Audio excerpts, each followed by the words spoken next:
శ్రద్ధగా ఉండాలి. రెండవదిగా ఇక్కడ చదవండి 12:13. పరిశుద్ధులు అవసరములలో పాలు పొందుచు శ్రద్ధగా, ఏ విషయంలో? శ్రద్ధగా ఆతిథ్యం ఇచ్చుచుండుడి. ఇప్పుడు రెండవదిగా ఏ విషయంలో శ్రద్ధగా ఉండాలి? చాలా మంది ఆతిథ్యం చేస్తారు కానీ, అంటే పరిచర్య చేస్తారు కానీ, చాలా మంది కానుకలు ఇస్తారు కానీ, చాలా మంది అనేక విధాలుగా దేవుని పనికి వాడబడతారు కానీ ఒక్కడు చేస్తారు. ఏంటి చెప్పండి? అబ్బా ఏమన్నా చెప్పారా? సనుగుడు. దేవుని పనికి నేను ఇచ్చాను, ₹1,00,000 ఇచ్చాను. అసలు ఈరోజు ఎంత ఇచ్చింది? ఇంతే.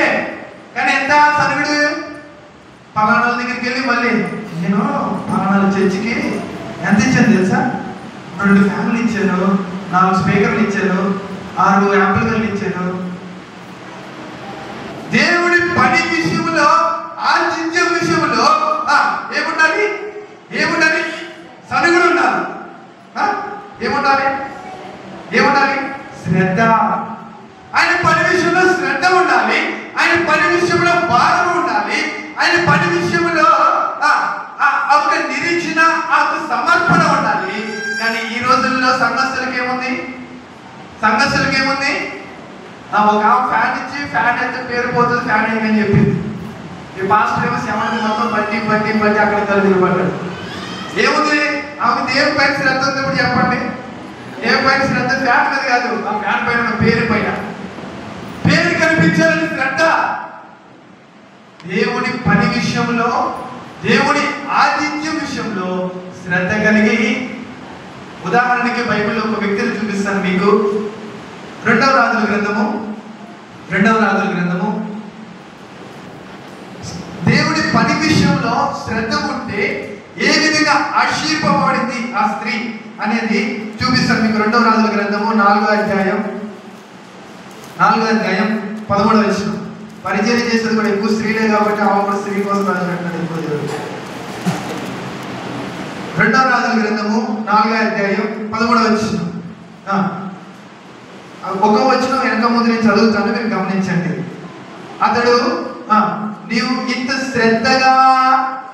శ్రద్ధగా భక్తులు మా యందు కనపరిచితివి, నీకు నేనేమి చేయవలను?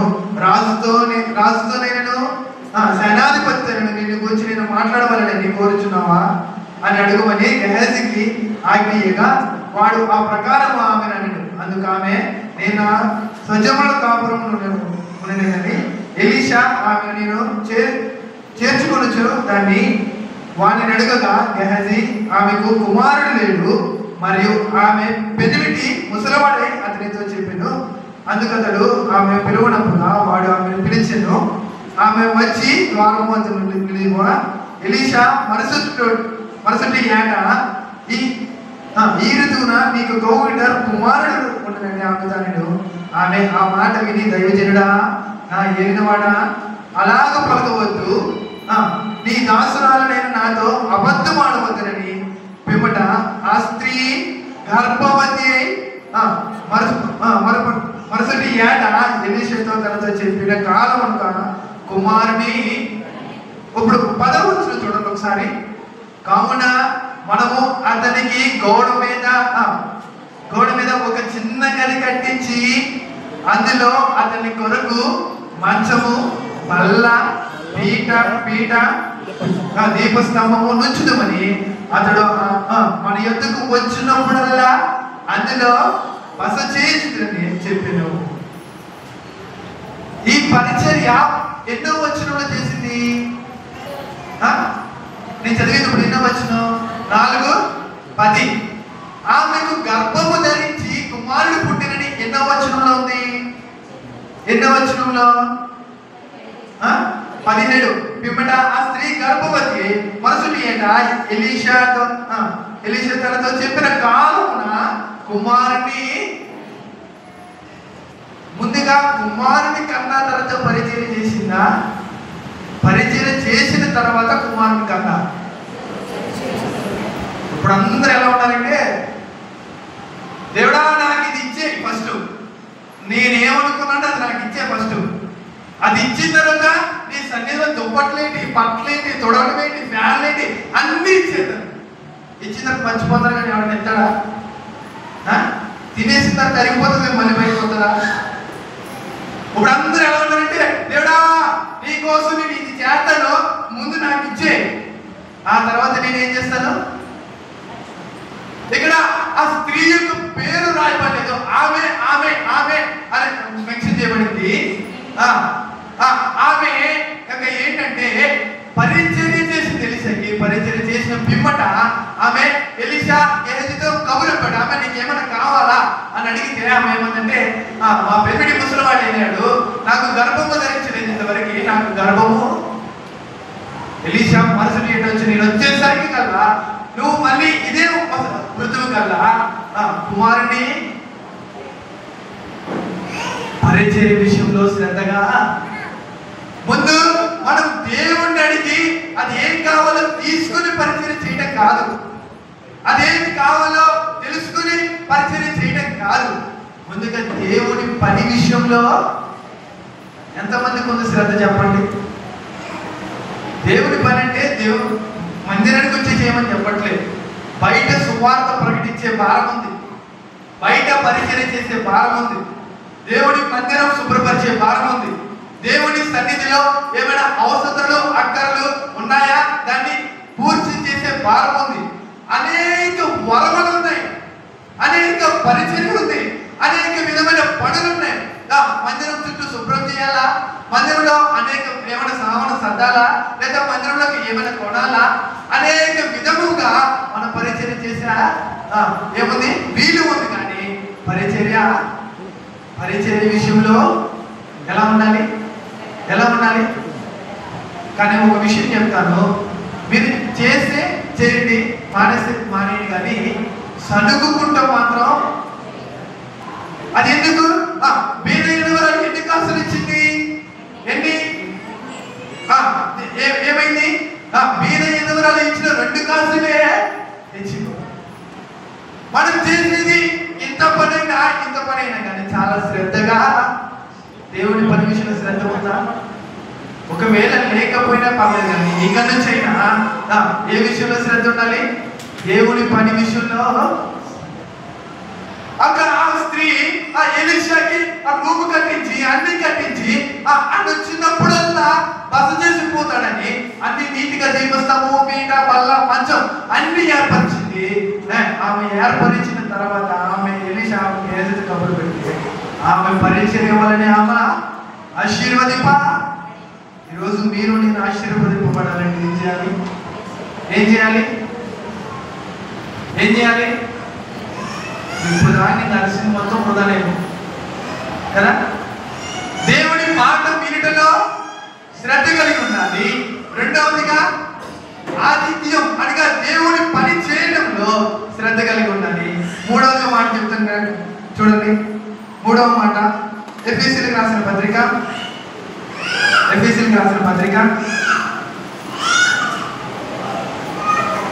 4వ అధ్యాయం 1-2 వచ్చింది. 4:1-2 ఎఫెసీయులకు రాసిన పత్రిక 4వ అధ్యాయం 1-2 వచ్చిన. కాబట్టి మీరు సమాధానము బంధము చేత ఆత్మ కలిగించు ఐక్యము కాపాడుటయందు. చదవండి, అక్కడ మీరు చదవండి, బైబిల్ చదివితే అర్థమవుతుంది, నేను చెప్తే కాదు. కలిగించు కాపాడుకుంటూ శ్రద్ధ కలిగిన వారే ప్రేమతో ఒకరినొకడు తిట్టుకొని. ఏం రాసింది అక్కడ? ప్రేమతో ఒకరినొకడు. ఇది కొత్త ఫ్యాషన్. ఇది ఏంటి తెలుసా? డైరెక్ట్గా తిడితే బాగోదు, ఏమని అనుకుంటారు, మళ్ళీ ఆమె 4 కూతులు తిడుతుంది. అయ్యాక నేను ఎక్కడ పడేది? ప్రేమతో ఒకరినొకడు ఏం చేస్తారంటే,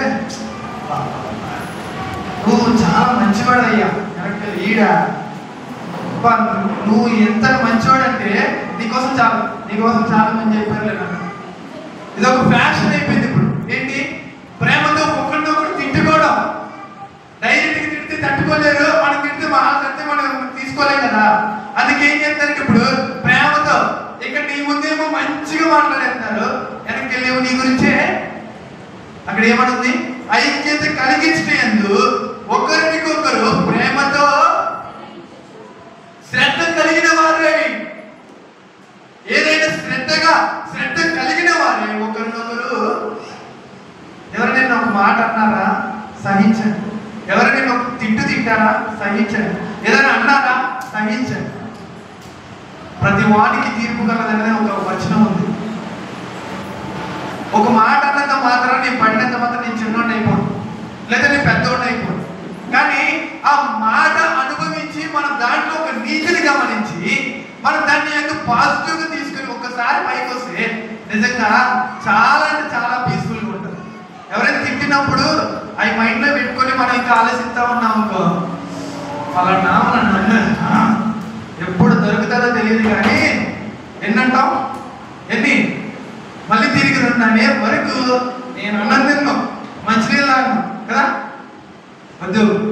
ప్రేమతో ఒకరిని ఒకరు శ్రద్ధ కలిగి ఒకరిని ఒకరు సహించుకొని,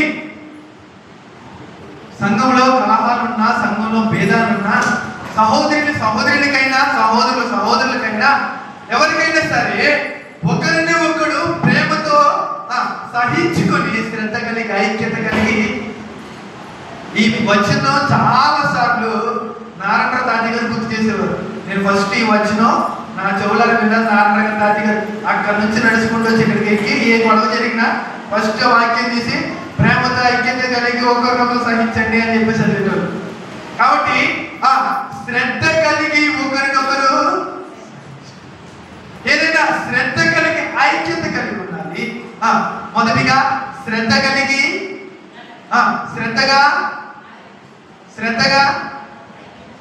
శ్రద్ధగా మొదటి మాట చెప్పండి. శ్రద్ధగా దేవుడి మాట వినాలి. రెండవదిగా శ్రద్ధగా ఆతిథ్యం దేవుడి పరిచర్య చేయాలి. మూడవదిగా శ్రద్ధగా ఐక్యత కలిగి. ఏ విషయాలు శ్రద్ధగా ఉన్నారు ఇప్పుడు చెప్పండి. మొదటిగా దేవుడి మాట వినటలో, రెండవదిగా ఆతిథ్యం ఇవ్వడంలో శ్రద్ధగా ఉండాలి, మూడవదిగా ఐక్యత కలిగటంలో శ్రద్ధగా ఉండాలి. ఈ మూడు మనం చేస్తున్నామా? చెప్పండి. ఈ మూడు మనం చేస్తున్నామా? దేవుడి మాట విషయంలో శ్రద్ధగా ఉండాలి, దేవుడి పరిచయం చేయడంలో, ఆతిథ్యం ఇవ్వటంలో, దేవుడి పేరిట గిన్నె చెల్లి చన్నీళ్ళు ఇస్తేనే ప్రతిఫలము, అలాంటిది దేవుడి పరిచయం విషయంలో శ్రద్ధగా ఉండాలి. మూడవదిగా సహోదరుల మధ్య ఐక్యత కలిగి ఉండటంలో శ్రద్ధ కలిగి ఉండాలి. ఒక మాట జ్ఞాపకం చేసుకుంటున్నాను ఆఖరిగా, నేను ముగిస్తున్నా. ఆఖరిగా ఫిలిప్పీయులకు రాసిన పత్రిక 4వ అధ్యాయం 2వ వచనం. 4:2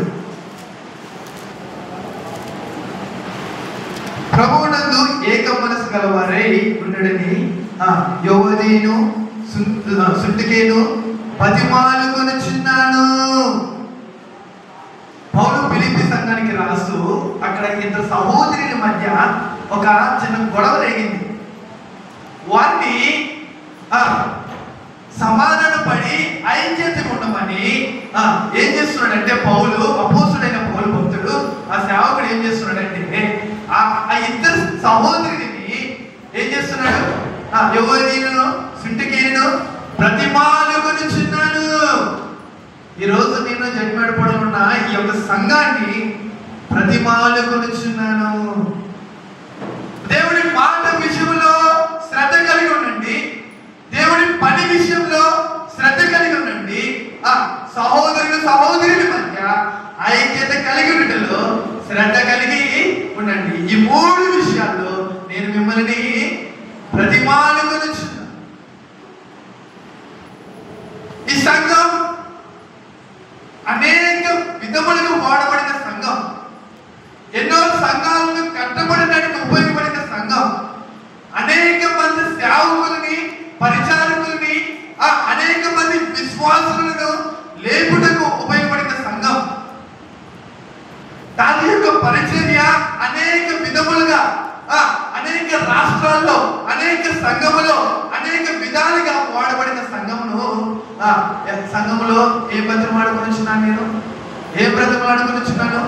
వాక్యం వినుడిలో శ్రద్ధగా ఉండండి, దేవుని పరిచయ విషయంలో శ్రద్ధగా ఉండండి, దేవుని ఐక్యతలో సంఘము ఐక్యత కలిగి ఉండటంలో శ్రద్ధగా ఇప్పుడు ఎవరైనా సంఘానికి రాలేదా? మేమే దర్శించాల్సిన అవసరం లేదు. ప్రభు పరిచయం చేయడానికి సేవకులు ఒక్కలే చేయాల్సిన అవసరం లేదు. ప్రభువు నమ్ముకున్న ప్రతి ఒక్కరు, ప్రభువును అంగీకరించిన ప్రతి ఒక్కరు, ఆయన సంఘములో వస్తున్న ప్రతి ఒక్కరు, ఆయన రక్తంలో కడుగబడిన ప్రతి ఒక్కరు కూడా ప్రభు పరిచయం చేయడానికి అర్హులే. ఎవరైనా మీ ఇంటి పక్క వారి సంఘానికి రాలేదా? అడగండి, మీరే అడగండి. అమ్మ ఎందుకు రాలేదు? వచ్చే వారం ఇద్దరు కలిసిపోదాం. ఒకవేళ మీరు రాకపోతే ఎదుటి వాళ్ళు వచ్చి అడుగుతారు. ఒకరినొకరు పురుగొల్పుకోండి, ఒకరినొకరు ప్రోత్సహించుకోండి. కానీ దేవుడి సంఘానికి మాత్రం అవమానాన్ని, దేవుడి సంఘం విషయంలో భారం, దేవుడి సంఘం విషయంలో ఏడుపు మనందరికీ నా ఒక్కడికి ఉంటే సరిపోదు, దేవుడి సేవకులకు ఉంటే సరిపోదు, కొంతమంది విశ్వాసాలకు ఉంటే సరిపోదు. కానీ ప్రతి ఒక్కరికి ఏముండాలి? ప్రతి ఒక్కరికి ఏముండాలి? సంఘం పట్ల భారం కలిగి దేవుడి సంఘాన్ని ఎన్ని మాటలు జ్ఞాపకం చేశాను ఈరోజు? ఎన్ని మాటలు? 3 మాటలు. ఈరోజు ఎంతమంది ఇంట్లో చికెన్ కూడా చెప్పండి. ఇంకెవరు ఉండలేదు అనుకుంటా. ఇప్పుడు చెప్పిస్తారులే చికెన్ మనంతా చేద్దాం. ఈరోజు చికెన్ అయితే 3 ముక్కలే తినండి. ఎందుకు? నేను చెప్పింది 3 ముక్కలే. ఒక్కో ముక్క తిన్నప్పుడు ఒకటి జ్ఞాపకం చేసుకోవాలా. ఏది ఒక మొక్క తిన్నప్పుడు దేవుడి మాట అనే జ్ఞాపకం చేసుకోవాలా, 2వ మొక్క తిన్నప్పుడు ఆతిథ్యం అని జ్ఞాపకం చేసుకోవాలా, 3వ మొక్క తిన్నప్పుడు ఐక్యత. అప్పుడు మొత్తానికి మర్చిపోరు, 3 ముక్కలు గుర్తుంటాయి కాబట్టి. మంచిది. ఎలాగ శ్రద్ధ కలిగి ఉండాలి అనేది జ్ఞాపకం చేశాను. ముందుగా మొదటి మాట చదువు ఏంటది? సామెతల గ్రంథము. అదొక్క మాట చదువుకుని నేను ప్రార్థన చేశాను. సామెతల గ్రంథము 10వ అధ్యాయం 4వ వచనం. 10:4.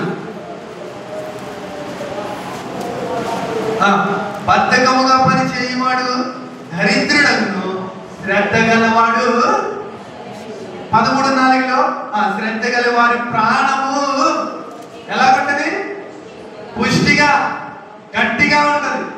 అందుకే శ్రద్ధ కలిగి దేవుడి పని విషయంలో, దేవుడి మాట విషయంలో, దేవుడి పని విషయంలో, ఐక్యత విషయంలో శ్రద్ధ కలిగి ఉన్నాం. చిన్న మాట ప్రార్థన చేస్తాను. కాలం చూసుకో. దయగల తండ్రి, కృపా దేవా, నీకు స్తోత్రాలు చెల్లించుకున్నాం ప్రభా. ఆరాధన విషయంలో రొట్టె విరిచి కూడికలో మీరు చేసిన సహాయం బట్టి స్తోత్రాలు చెల్లించుకుంటున్నాం. మేము ఎవరైతే ఆరాధించామో మమ్మల్ని అందరినీ ఎరిగిన దేవుడు ప్రభా. మాలో ఏమైనా లోపాలు ఉండి మిమ్మల్ని ఆరాధించింది క్షమించండి. మీ ఉగ్రతకి, మీ కోపానికి గురి కాకుండా దయచేయండి ప్రభా. అలాగే మిగిలిన రొట్టెలు బట్టి జ్ఞాపకం చేసుకుంటున్నాం. సంఘంలో ఇంకా అనేక ఆత్మలు చేర్చండి, అనేక జనములు చేర్చండి ప్రభా. ఆ రొట్టె అయిపోయినట్లు దయచేయండి ప్రభా. అలాగే నేను చెప్పబడిన వాక్యం బట్టి ప్రార్థన చేసుకుంటున్నాం. శ్రద్ధగా మాట వినాలి, శ్రద్ధగా పరిచయం చేయాలి, శ్రద్ధగా ఐక్యత కలిగి ఉండాలి ప్రభా. ఈ 3 విషయాలు మా జీవితాల్లో లేకపోతే ఇకనైనాను మా జీవితాల్లో ఉంచుకొని మేము ఆ విధంగా పనిచేయడానికి చూపించండి ప్రభా. దేవా, వచ్చిన వారందరిని బట్టి కూడా జ్ఞాపకం చేసుకుంటున్నాం. పేరు పేరున వారి సమస్యలు ఎరిగిన దేవుడు ప్రభువా. సమస్తము అంతరంగం ఎరిగిన దేవుడు ప్రభువా. అందరికీ స్తోత్రాలు చెల్లించుకుంటున్నాం. ఎవరికైతే కష్టాలు ఉన్నాయో, ఎవరికైతే నష్టాలు ఉన్నాయో, ఎవరికైతే ఒక ఫైనాన్షియల్ విషయాల్లో, ఆర్థిక విషయాల్లో ఒడిదుడుకులు ఉన్నాయో, ఎవరైతే అనారోగ్యంగా బాధపడుతున్నారో, ఎవరైతే కుటుంబ విషయాల్లో ఆవేదన పడి ఎవరికి చెప్పుకోలేక ఆ దుఃఖంతో ఉన్నారో, ఎవరైతే ఏదో తెలియని మనోవేదనతో దుఃఖంతో ఉన్నారు ప్రభా, ప్రతి ఒక్కరిని గాయపడిన నష్టంతో నీ పేరున ప్రతి ఒక్కరిని పట్టుకొని స్వస్థపరచండి ప్రభా. దేవా, ప్రతి ఒక్కరి మనసుని ఎరిగిన దేవుడు ప్రభా, ప్రతి ఒక్కరి సమస్య ఎరిగిన దేవుడు ప్రభా. గాయము చేసేవాడు నేనే, దాన్ని కట్టువాడు నేనే అని వాగ్దానం చేసిన దేవుడు ప్రభా. దేవా, నీ పైన ఆధారపడిన బిడ్డలు ప్రభువా, నేను నమ్ముకున్న బిడ్డలు ప్రభువా, నేను నమ్ముకున్న వారికి ఎటువంటి అన్యాయం చేయనన్న వాడు ప్రభువా, వాడికి స్తోత్రాలు చెల్లించుకున్నాం ప్రభువా. ప్రతి ఒక్కరిని దీవించండి, ఆశీర్వదించండి ప్రభువా. ఎవరైతే పని చేస్తున్నారో వాళ్ళందరూ పని పాటలు తోడైనట్టు ప్రభువా, ఎటువంటి నష్టము వాటి లేకుండా దయచేసి ప్రతి ఒక్కరిని దినదినము అభివృద్ధి చెందినట్లు చూపించండి ప్రభువా.